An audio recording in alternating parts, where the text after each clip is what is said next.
Welcome to Equipping Leaders, a podcast where I share and discuss resources, tools, and information to equip leaders to build creative, cohesive teams through culture and leader development.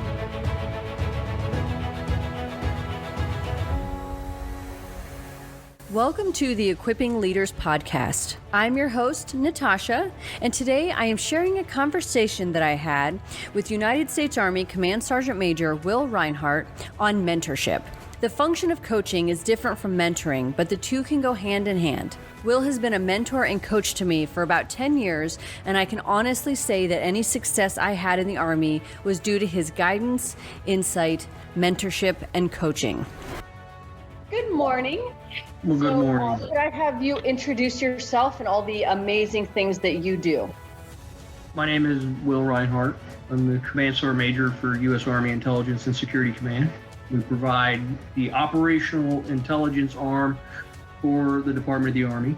Huge mission, globally postured, and provides a capability for combatant commanders and theater commanders on a daily basis. So that's who I am. I'm glad to be here and looking forward to today's session. Awesome. And it sounds like everything you see in the new Army commercials, right? Like all that cool stuff where you're like, oh, like the counterintelligence and the technical stuff. I'm glad we're getting the commercials right. I tell you, recruitment sessions in the Army today, it gets tougher every year. The pandemic hasn't made it any easier. It's a matter of finding the right person for the right job. And that's actually kind of tough. You would think that the Army that brings on, they hire about 10,000 people per month. Finding the right person for the right job, it's not just a matter of, hey, I've got this group of people, they all want to get in the Army, so I can find all of them. We can always put them in a job, but that's usually not the case. Finding the right job for the right person is tough, because if we put them in the wrong job and they don't make it through the training, the reasoning for joining the military usually doesn't change. I mean, that's kind of a personal decision that somebody makes when they decide to join the Army. But if you have an idea, hey, I want to join the Army and I want to do these certain things, and then you can't do those things because of one gate or barrier that you cannot overcome or another, and then it makes it difficult for you to really think that, hey, this is not what I envisioned, this is not what I wanted. And so they kind of get disenfranchised and may not serve as long as their initial idea or thoughts were to do so. So it's important we find the right people for the right job. It's just like what different people have the skills for. For example, I never did well at a range, ever, because it just wasn't my thing. There are things that certain jobs in the Army, different MOSs can do that some people joined the Army to fire weapons and to be outside, two things that I hate, but that's going to be more enjoyable to them. It speaks more to their strengths, but also that element of what do people actually have the capacity at this point in time for? Because I think the Army also does a really good job of having systems in place to help people. If you really want to go into counterintelligence and you don't have those line scores or whatever, there are a lot of programs in place to empower you to actually get better so that you would have that opportunity down the road. Agreed. So the Army really talks a lot about coaching, mentoring, counseling. So how would you describe the Army's approach to coaching, and how has that evolved for you kind of as you've risen in the ranks? So it's a great question. Coaching, I think, is approached differently in different jobs or MOSs. And I'll give you an example. For infantry NCO to be a coach or something, for him to coach, his soldiers on fundamentals of firing, basic, rifle marksmanship, that coaching is a hands-on experience. That coaching is them down on the range, spending time, behind his soldier who's holding his weapon and talking about the fundamentals of firing. But let's say we're talking about HR system, the HR professionals in the Army. Coaching an HR professional might be a little different. That might be a little more geared towards looking at their professional development models and coaching them kind of, hey, these are the things as a young specialist that you need to be doing to prepare yourself for the next level. And so Coaching, I think, takes on not only, an academic or an institutional feel to it, oftentimes, but in your more hands-on, blue-collar type jobs, it's more hands-on, I would say. But coaching, for me, is more of a hands-on, task-oriented, or purpose-driven event to reach specific goals. You've got good coaching, and you've got bad coaching. The good coaching is, the range is a really good example because there is a lot of coaching that goes on. Part of that is to increase a particular skill set, whether it's transitions, advanced rifle marksmanship, etc. And I'm going to watch you do it as you experience it. And then I'm going to, what I think you could do better so you don't kill us both. So sometimes coaching in the military, failure to coach properly can be the matter of life and death. So coaching is critical, and I think it's used across the industry. I think you look in the civilian world, you look in your Fortune 500 corporations, there's a lot of coaching that goes on there, but I think it's a little bit different because the environment's a little bit different. The aggregate of that coaching, that individual coaching aggregates across larger elements because you'll start at the individual level, then you'll move to the company level, then the battalion level, then a brigade combat team will conduct, exercises to certify or validate the training, individual all the way to the brigade level. So with that, yes, so you have coaching across different things all the time. And then the Army is also huge on mentorship. And I know that's how you and I we initially met because you were the command sergeant major of the unit that I was in. But I also had been looking for a mentor, and mentorship is really important to me. But I'm interested in your approach to mentorship as far as like, how do you choose someone to mentor, but how do you also select your own mentors? No, that's a good question. I think I'll start with the second part first. In the military, we do two things in this realm. So we have counseling and mentorship. Counseling is one of those where it's, we kind of tell you what you did, what we think you did well, what you probably could improve on, and then that feedback comes back to the counselor from the counselee. Hey, this is what I think I did. This is what I think I did well. This is what I think I could improve upon. And then you have a dialogue between the two to kind of work out, how do I get better? It's really about just getting better. And how do I get better so that I can someday be you? That's counseling. And in mentorship, to me, in my personal opinion, there's a difference between mentorship and counseling. So mentorship is something you're asked to do, where you ask to mentor someone. And so you take a personal responsibility versus a professional responsibility where in counseling where you're told to do it. And it's really more of a personal involvement to look at the long term while conducting action in the short term to achieve long-term goals. It's a relationship. I always tell soldiers when they're looking for a mentor, and I tell, hey, every soldier needs a mentor. Every person should have a mentor, whether you're in the military or not. You should have a mentor. And you should have in the military, I tell you should have two. One should be in your career field, one that has walked the path that you're currently on. Get you a mentor on the same path you're on. Somebody who's in either your career field or your particular job, and seek out their advice over time and meet on a regular basis. The second mentor, I said, needs to be outside your career field, because the one that's inside your career field, they will, like I said, they'll have been there, done that. Times have changed. Some things change, but the common thread is we're in this same world. I've been in this world for 20 or 30 years, and so I can help you achieve certain goals by either eliminating barriers or working through barriers or getting around barriers. But somebody outside your career field, it's important that you get someone outside your career field, but is senior in the Army in a different job, different career field in the Army. And because they see the Army a little bit differently than someone inside the same, their experience, and it's really about experiences, their experience in the Army is going to be different than that senior leader within your career field. And so they will have different experiences that they'll draw upon to provide that advice and mentorship. And so I think that those two things are key and critical to quality mentorship. And then you got to be careful about, some mentors, they get kind of, hey, what are you talking to my people for? Those are my peeps. Those are my mentees. And you just kind of want to avoid those folks. It's not those. I don't know. I've seen it. That's why I bring it up. And quite frankly, it's even better if those two senior mentors from two different worlds in the same Army actually communicate as well, work towards that mentorship for the mentee.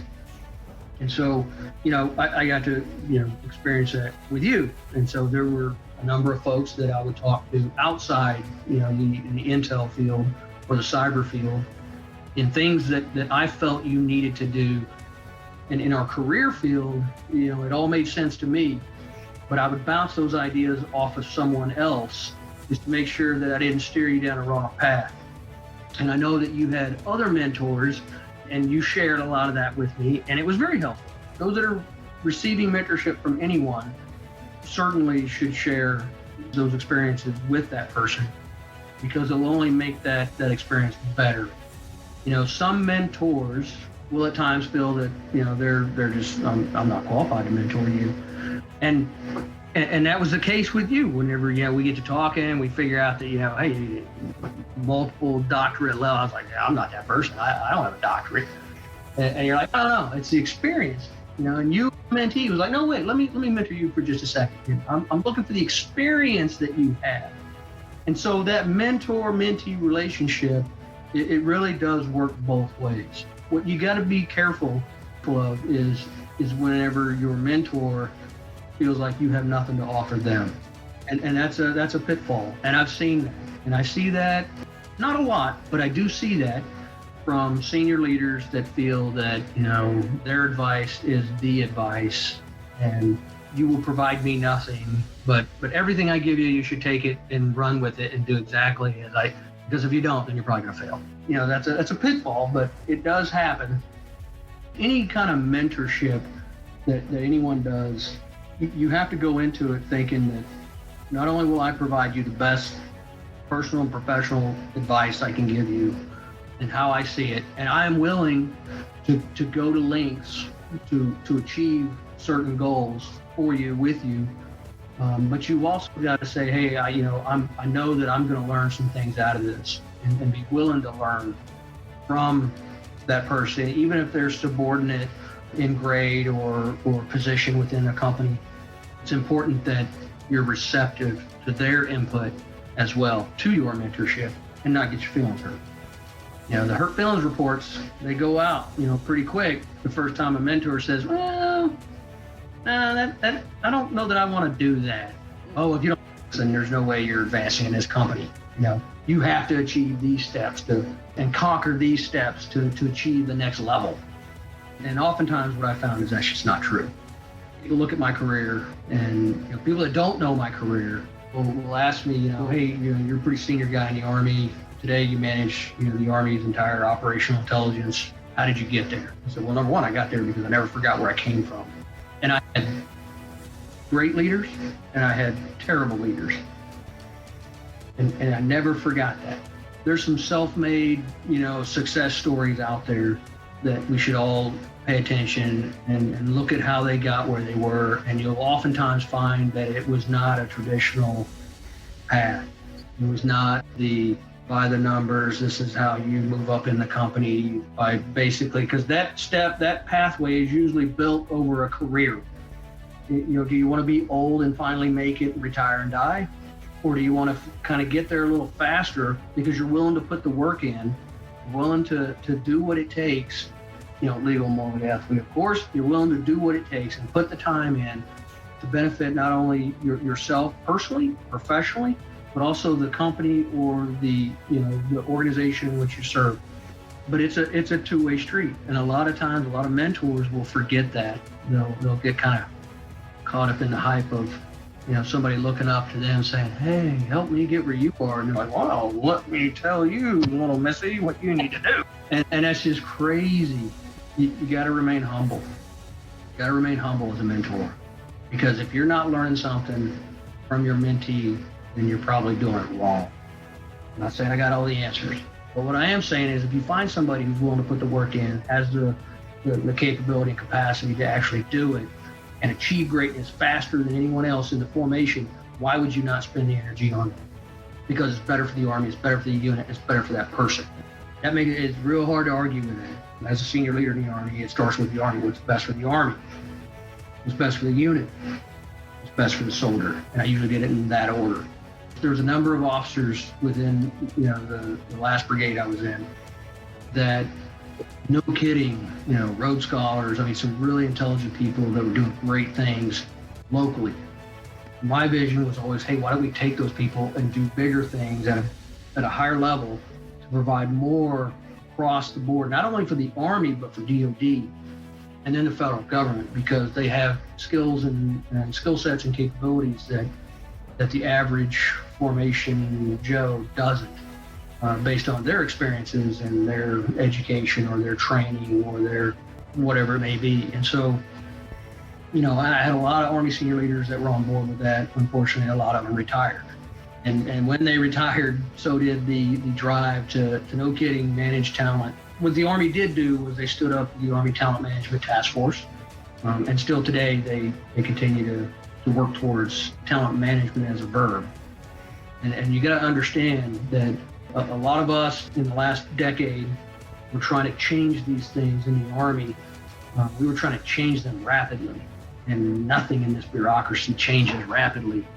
They were developed and inculcated into a culture over multi-decades. And so it was tough for the Army to make some of these changes, and it still is today. But I do see change on the horizon, and someday I do think that it will be a better place for talent management. You also brought up a couple of really good points too there with mentorship. The other thing is that you also know this person very well. So it's like there's a certain amount of advocacy at these different levels that person, can't access. Because I know there were some conversations where it was maybe something I thought was a good opportunity, but you were like, that's not the right one for you. So it wasn't like you were like, whatever you want all the time, I'm gonna call everybody. Like you said, it was like, what is good for the Army? Like, where would I actually be able to go where I could have impact that wasn't just like the greatest impact? Yes. Yeah, it was about the greatest impact. And at the same time, you get something out of it, whether it's personally or professionally. And it's something that you would enjoy doing. That's also important. There's times where, you got to be willing to talk to your mentee and say, hey, look, I need you to go do this. You need to achieve this gate in order to get to this next step.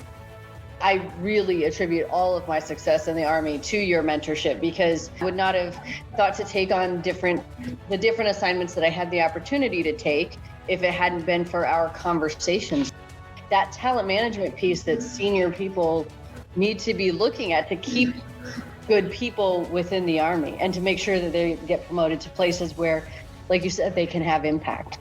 And I think that's really what it's about. It's about the shared experience. It's about that person who's being mentored as well as the mentor having an experience and getting to a point and seeing those successes, but it provides greater good for whatever organization they're a part of or whatever goals they're trying to achieve.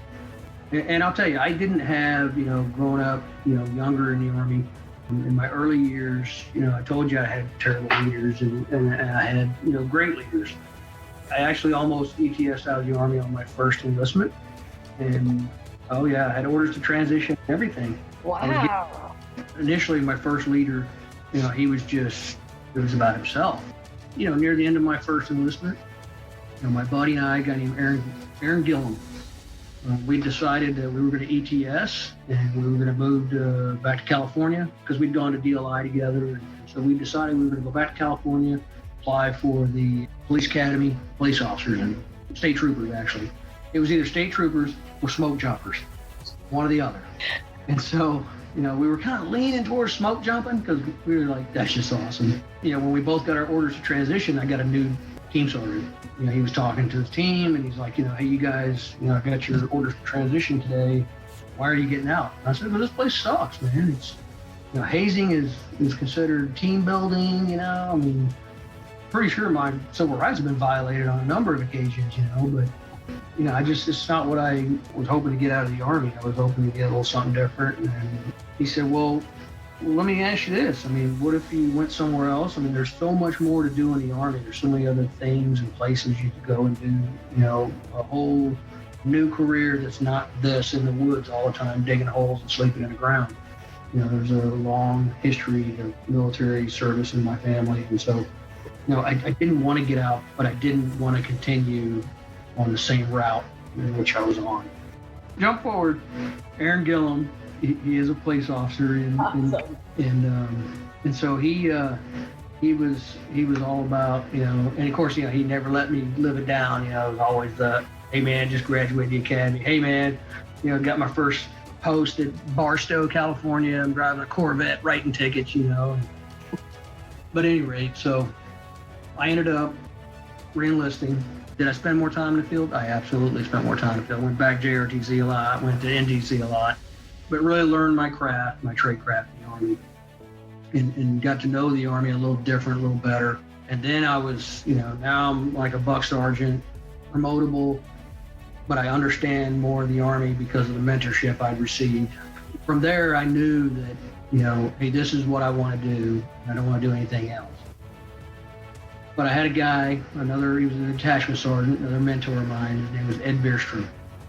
Ed Beerstrom says, hey man, of all these guys in this unit, there's a lot of high-end type A personality, steely-eyed killers in this unit, but hey, you kind of stand out in a couple of ways that I think that if you're willing to do a couple of things, you can see sergeant majors in your future someday. There's no way. I was a staff sergeant at the time. Let's talk about it. And he's like, hey, there's two things you need to go do. You need to go to the schoolhouse. You need to go be an instructor.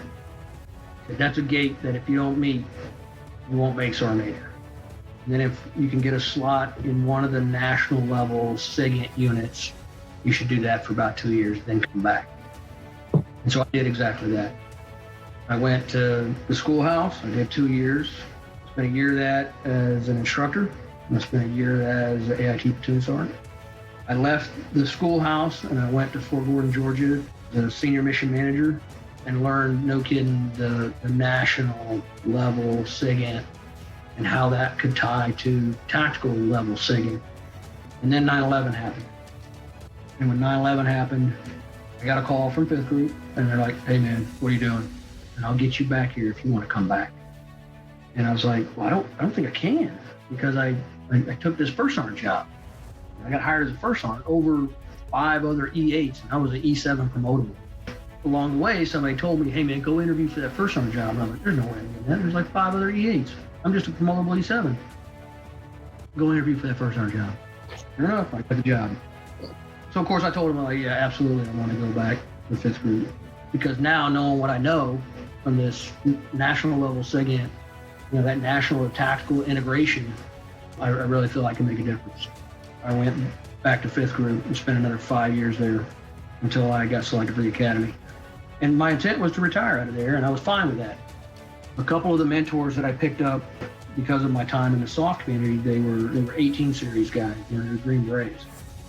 And these guys, different outlook on life, different outlook on the Army, and guided me in different ways in which someone inside my career field would. When I look back, did I have an MI command sergeant major mentor? I did not. The 2 mentors that I had were E8s, detachment sergeants, and both of them were in the special operations community, but they were both MI. And then the 18 series guys that mentored me, it was a little different. They focused on, hey man, you need to go to this freaking SEER school thing. Hey man, you need to, it's high risk, where they just beat you up kind of thing. So I was like, all right, I guess I gotta go. So I went, came out of the academy, and they're like, hey, you gotta go to Korea. I was like, what are you talking about? I mean, USASOC had me slated to go to USAFIC at Fort Bragg as the G2 sergeant major. Mm-hmm. Based on the near 10 years I had in, based on the near 10 years I had at USASOC. So they're like, no, Rinehart's going to freaking USAFIC. And the MI branch, so our major side, was like, no, he's never been to Korea. He has to go to Korea. Going back to this old model, that's how I ended up in Korea. There was a number of, no kidding, really thoughtful. They cared more about just their lane. They cared about all the people that worked for them or around them. And so they took it upon themselves to not only mentor their own Green Berets, but the Maroon Berets around them, saying, hey, these are some things that, I don't know about GMI guys, but hey, I think this would be good for you. And it turned out it was. You'd asked early on, what were some of my models or inspirations for mentorship? And a number of years ago, I read this book that I know I told you about one day, that you probably read a couple times. I read it a couple times, but Fox Connor. The story of Major General Fox Connor. That is the ultimate mentorship. The guy mentors, 3 of the greatest leaders that this nation had. One became president, and one was, not only a chief staff, but statesman and Secretary of State and Secretary of Defense. Just incredible. And Fox Connor didn't follow the rules either most of the time. And so it was, I can tell you that I leaned on his playbook a number of times, and that happened, pre-World War II, following World War I. His mentorship, started, way back then. So, and I recommend that book to anybody that was interested in learning what was meant by this new thing called talent management and mentorship. Let me take you back to a book written a while ago, and you can start there. Thank you for listening to this episode of Equipping Leaders. All of the resources mentioned in this episode can be found on my website, NatashaCheyenne.com. On the website, you can also find a weekly leadership journal entry, a resource page with challenges and downloadable content, a place to sign up for my weekly newsletter, and an upcoming leadership platform full of workshops. You can also follow me on Instagram at novel_Natasha and on Twitter and Facebook at Natasha Cheyenne. If you'd like to hear more about a specific topic, please reach out and let me know. Join me next week for another episode.